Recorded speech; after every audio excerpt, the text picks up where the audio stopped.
ఆంధ్రప్రదేశ్ రాష్ట్రంలోని ప్రధాన రాజకీయ పార్టీలలో వైసీపీ ఒకటి కాగా వైసీపీ విషయంలో జగన్ తప్పు మీద తప్పు చేస్తున్నారా అనే ప్రశ్నకు మాత్రం అవుననే సమాధానం వినిపిస్తూ ఉండటం గమనార్హం.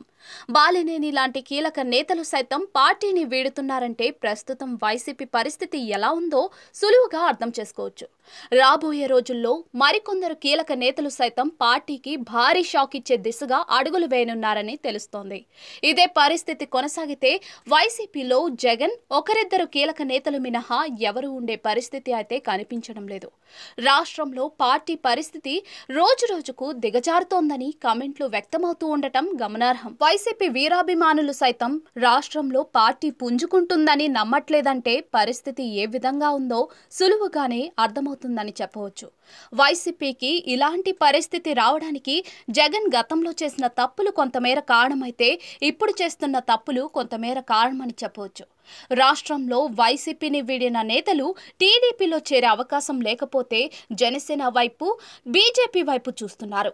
రాష్ట్రంలో కూటమి అధికారంలో ఉండటంతో ఏ పార్టీలో చేరినా కూడా నష్టమైతే లేదని వైసీపీని వీడిన నేతలు భావిస్తూ ఉండటం గమనార్హం. వైసీపీకి రాబోయే రోజుల్లో మరిన్ని భారీ షాక్లైతే తప్పవని కూడా ప్రచారం జరుగుతున్న నేపథ్యంలో పార్టీకి దూరమయ్యే నేతలు ఎవరో చూడాల్సి ఉంది. జగన్ ఇప్పటికైనా పార్టీపై పూర్తి స్థాయిలో ఫోకస్ పెట్టి దిద్దుబాటు చర్యలు చేపట్టకపోతే మాత్రం పరిస్థితులు దారుణంగా ఉండే అవకాశాలైతే ఉంటాయి. మరి జగన్ ప్లాన్స్ రాబోయే రోజుల్లో ఎలా ఉంటాయో చూడాల్సి ఉంది. జగన్ ఎన్నికల తర్వాత చేస్తున్న పనులు సైతం విమర్శల పాలవుతూ ఉండటం ప్రస్తుతం నెట్టింట ఎంతగానో హాట్ టాపిక్ అవుతోంది.